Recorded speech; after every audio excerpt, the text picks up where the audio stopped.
ஓம் ஸ்ரீ குருப்பியோ நமக. நன்றாக குருவாழ்க, குருவே துணை. பரபிரம்ம ருத்ர காயத்ரி ஞானஸ்தலத்தின் நண்பர்களுக்கு வணக்கங்களும் வாழ்த்துக்களும். இந்த பதிவு மிதன லக்ன நண்பர்களுக்கு சனி வக்கரமாகி போயிட்டு இருக்காரு இல்லையா, அதுக்கு உண்டான பலன் தான் இப்போ நம்ம பார்க்க போகிறோம். மிதன லக்னத்துக்கு 9ஆம் இடத்துல கும்பராசியில் சனி வக்கரகதியில் போயிட்டு இருக்காரு. நவம்பர் மாதம் 15ஆம் தேதி வரைக்கும் இந்த வக்கரகதி போய்வார். ஆனால் நம்ம 9ஆம் இடத்துல இருக்காருங்கிறத பார்க்கறத விட சனி போகிற நட்சத்திர பாதங்கள் ரீதியாகவும் சனி அந்த நட்சத்திர பாதத்தின் வழியாக அம்சத்தில் என்ன வலிமை பெறாருங்கிறத வச்சும் நம்ம இந்த பலனை பார்க்க போகிறோம். இப்போ முதல் ஆகஸ்ட் 18 வரைக்கும் ஒரு கணக்கு எடுத்துக்கலாம். காரணம் என்னென்னா, இப்போ சனி கிரகம் பூரட்டாதி 2ஆம் பாதத்தில் போயிட்டுருக்கு, குருவுடைய நட்சத்திரத்தில். ஆகஸ்ட் 18ஆம் தேதி பூரட்டாதி 1ஆம் பாதத்துக்கு வருவார். இப்போ 2ஆம் பாதத்தில் போயிட்டு இருக்கிறதுனால என்ன பலன் அப்படின்னு கேட்டால் செலவு தான். அதே மாதிரி வேலை செய்கிறது அல்லது நாம் போடுற திட்டங்கள், நம்ம எடுக்கிற முயற்சிகள் எல்லாமே விரயமாகுது, தாமதமாகுது, கைகூடி வரமாட்டேங்குது, கை நழுவி போகுது அப்படிங்கிற ஒரு கணக்கு. அதே தான் நம்ம எடுக்கக்கூடிய முயற்சிகள். எந்த ஒரு தொழிலுமே இயற்கையில் டெக்னிக்கலாக, அதாவது தியரிட்டிக்கல் பார்ட்டுன்னு ஒன்று இருக்குது, திட்டமிடுதல் அப்படின்றது இருக்குது. அந்த திட்டமிடுதல் சரியாக நடந்தால் தான் அடுத்தது அது செயல்பாட்டுக்கு வரும். அந்த திட்டமிடுதல்லையே நம்மளை போட்டு குழப்புறாங்க அப்படின்னா, சரியானபடி ஒத்துழைக்கலை அப்படின்னா அது செயல்பாட்டுக்கே வராது. ஒரு ஃபேக்ட்ரி அமைக்கணும் அப்படின்னா அந்த ஃபேக்ட்ரிக்கு உண்டான ஸ்ட்ரக்சரல் டிசைன் எல்லாத்தையுமே டிசைன் பண்ணி திட்டமிட்டு தான் நம்ம அதை வடிவமைச்சு கொண்டு போவோம். எப்படி ஒரு கட்டடத்துக்கு அஸ்திவாரம் முக்கியமோ, டிசைனிங் முக்கியமோ, பிளான் முக்கியமோ, அது மாதிரி திட்டமிடுதல் அப்படிங்கிறதும் 4 பேரை சந்தித்து ஒரு தொழிலுக்கான கேன்வாஸ் பண்ணால் தான், தொழில் சர்வே எடுத்தால் தான் தொழில் நல்லா நடக்கும். அந்த மாதிரியான முயற்சிகளுக்கெல்லாம் இப்போ அந்த முட்டுக்கட்டைகளை போட்டுக்கிட்டு இருக்கு மிதுன லக்னத்துக்கு. காரியம் நடக்குது, பேரளவில் நடக்குது, ஆனால் டைமுக்கு நடக்கலை. எல்லாமே டிலேவாக நடந்தால் நமக்கு டைமுக்கு ரிசல்ட் கிடைக்க மாட்டேங்குது அப்படிங்கிற அந்த தவிப்பு இருக்கும். அக்டோபர் மாதம் 18ஆம் தேதி பூரட்டாதி 1ஆம் பாதத்துக்கு வர்றாரு, 2ஆம் பாதத்திலிருந்து குருவனுடைய நட்சத்திரத்தில். அப்போ அம்சத்தில் சனி நீச்ச வலிமை பெறுவார்.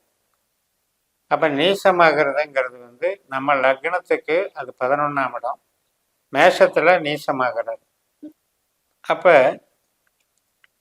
எதிர்பார்க்குற ஒரு நன்மைகள் அப்படிங்கிறது குறைந்த அளவில் கிடைக்கும். அதே நேரத்தில் உறவுகள் நல்லா இருக்கும். இப்போ உறவுகள் இருந்த மனக்கசப்புகள், பகை உணர்ச்சிகள், இப்போ பேரண்ட்ஸுக்கிட்டேயோ, முன்னோர்கள் மற்றும் பூர்வீக சம்மந்தப்பட்டது, இப்போ அண்ணன் தம்பிக பிரச்சனை, பூர்வீகத்தில் சொத்து சகராறு பிரச்சனை, இதெல்லாம் சால்வ் ஆகிறதுக்கு ஒரு வழி கிடைக்கும். அதனால் இது அக்டோபர் 3ஆம் தேதி வரைக்கும் ஆகஸ்ட் 18லேருந்து சாதகமாக நடக்குது. ஓரளவுக்கு மன திருப்தியும் நல்லா இருக்கும், தொழில் பலமும் நல்லா இருக்கும், உறவுகளும் நல்லா இருக்கும். இந்த காலகட்டத்தை நம்ம பயன்படுத்திக்கலாம். இந்த அக்டோபர் 3ஆம் தேதிக்கு மேலே நட்சத்திரம் மாறுறாரு. சனி பூரட்டாதியிலிருந்து சதய நட்சத்திரத்துக்கு மாறுறாரு, ராகுனுடைய நட்சத்திரம். அப்போ இந்த ராகு சனி நட்சத்திரத்தில் உத்திரட்டாதியில் போயிட்டுருக்கார். இந்த ராகு கிரகமும் சனி கிரகமும் நட்சத்திர பரிவர்த்தனை வாங்கிட்டு 9ஆம் இடத்துக்கும் 10ஆம் இடத்துக்கும் ஒரு நல்ல விளைவை கொடுக்குறாங்க. அதனால் தொழிலுக்கு இது நல்லா தான் இருக்கும், நல்ல வளர்ச்சி கிடைக்கும், உறவுகள் நல்லா இருக்கும், பிரச்சனைகள் தீரும். இது வரைக்கும் இருந்துக்கிட்டு வந்த பிரச்சனைகள் எல்லாம் ஒரு முடிவுக்கு வரும். முட்டுக்கட்டை போட்டுட்டு இருந்ததெல்லாம் ஸ்தம்பிச்சு வச்சுட்டு இருந்த நிலைமைகள் மாறி இயங்க வச்சிருவாங்க. அதனால் தொழிலுக்கு பலம் சேர்க்கிற ஒரு காலகட்டம். இந்த அக்டோபர் 3லேருந்து நவம்பர் 15 வரைக்கும் சனி வக்கரமாக போகிறாரு. அதுக்கப்புறம் வக்கர நிவர்த்தியாகி வர்றாரு. அதனால் நம்மளுடைய லக்னத்திற்கு சனியினுடைய பொட்டன்ஷியல் அப்படின்னா 2ஆம் இடத்துல கடகராசியில் பூச நட்சத்திரமாகவும், 6ஆம் இடத்துல விருச்சிக ராசியில் அனுச நட்சத்திரமாகவும், 10ஆம் இடத்துல மீனராசியில் உத்திரட்டாதி நட்சத்திரமாகவும் இருக்கக்கூடிய அந்த சனி பகவான் இந்த ஸ்தானங்களுக்கெல்லாம் கொஞ்சம் நெகட்டிவாக தான் உட்கார்ந்துருக்கார். 2ஆம் இடத்துக்கு 8ஆம் இடம் தான் 9ஆம் இடம், 6ஆம் இடத்துக்கு 4ஆம் இடம் தான் 9ஆம் இடம், அதே போல் 10ஆம் இடத்துக்கு 12ஆம் இடம் தான் 9ஆம் இடம். அப்போ இந்த 2, 6, 10ங்கிற பாவங்களுக்கு 4, 8, 12ஆக அமைகிறதுனால இந்த பணவரவு, ஒரு அங்கீகாரம், தொழில் பலம், அந்தஸ்து, ப்ரொமோஷன், வளர்ச்சி, பிரபலமாகிறது, புகழ் பெறுறது, இதுக்கெல்லாம் கொஞ்சம் தடையாக இருக்கா. அப்போ 2025 சனி பயிற்சி வரைக்குமே இதனுடைய அந்த தாக்கம் சனி இப்படித்தான் இறங்கிட்டு இருப்பார். பட் அதில் பெனிஃபிட்டாக இருக்கிற விஷயத்தை இப்போ நம்ம பார்த்துட்டோம். புரட்டாதி 2ஆம் பாதத்துலேருந்து 1ஆம் பாதத்துக்கு மாறினா என்ன நடக்கும், அதே போல் சதய நட்சத்திரம் 4ஆம் பாதத்துக்கு மாறும்போது என்ன நடக்கும், அதெல்லாம் நமக்கு ப்ளஸ் பாயிண்ட். அதனால் ஒரு பாவத்தில் இருக்கிறதுனாலேயே 2.5 வருஷமும் ஒரே மாதிரி வேலை செய்ய மாட்டேன். இதைத்தான் நம்ம பாஸ்கர அஸ்ட்ராலஜியில் நட்சத்திர சூத்திர முறைன்னு சொல்கிறோம். இது நம்ம ஜனன ஜாதகத்திலே இப்படி கணித்து பார்த்துக்கணும். 12 பாவத்திற்கும் உபநட்சத்திரங்களை கண்டுபிடிச்சி எந்த கிரகத்தினால நமக்கு பணம் தொழில் அமையுது, எந்த கிரகத்தினால உறவுகள் அமையுது, எந்த கிரகம் நமக்கு ஆகாத கிரகம், இதையெல்லாம் தெரிஞ்சு வச்சுக்கிட்டு கோச்சாரத்தில் எந்தெந்த நட்சத்திரத்தில் எந்த கிரகம் போகுதோ அந்த தொடர்பை வச்சு நம்ம பலன் பார்த்தோம் அப்படின்னா நமக்கு நன்மை தீமைகள், இந்த காரியத்தை இந்த நட்சத்திரத்தில் செஞ்சால் சக்ஸஸ் ஆகுங்கிற ஒரு புரிதல் உண்டாகும். பல்லாயிரக்கணக்கான தொழில்கள் இருக்குது, பல்லாயிரக்கணக்கான கல்வி பிரிவுகள் வந்துருச்சு. அப்போ இதையெல்லாம் ஒரே கிரகத்தை காமனாக எடுத்துகிட்டு பேச முடியாது. இந்த தொடர்புகளை வச்சு தான் பேச முடியும். பாவ தொடர்புகள்னு பேர். அப்போ நமக்கு பிறந்த போது 12 பாவத்துக்கு கொடுப்பனை எப்படி இருக்குன்னு பார்க்கணும்.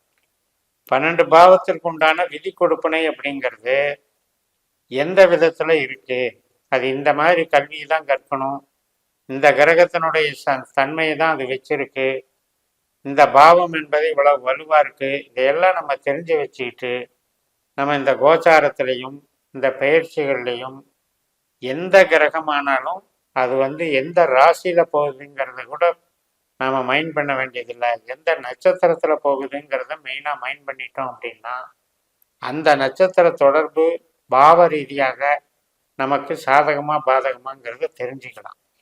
அதனால் மிதுனத்தை பொறுத்த வரைக்கும் ஆரம்ப காலம் ஆகஸ்ட் 18 வரைக்கும் சில காலதாமதங்கள் நடக்கும். அதுக்கப்புறம் இன்பங்கள் கிடைக்கும், ஸ்மூத்தாகும், பிரச்சனைகள் தீர வழிவகுக்கும். அதுக்கப்புறம் நவம்பர் 15 வரைக்குமே தொழில் பலம் வளர்ச்சி காணும், நன்றாக இருக்கும், டெவலப் பண்ணிக்கலாம். பொதுவாக 9ஆம் இடம் அப்படிங்கிறது மூளை உழைப்பு, மார்க்கெட்டிங், ஏஜென்சி, கமிஷன் தொகை மற்றும் கலைத்துறை, ஐடி லைனு, இது மாதிரியான ஸ்மார்ட் ஒர்க்குன்னு சொல்லக்கூடிய விஷயங்களுக்கு சாதகமாக இருக்குது.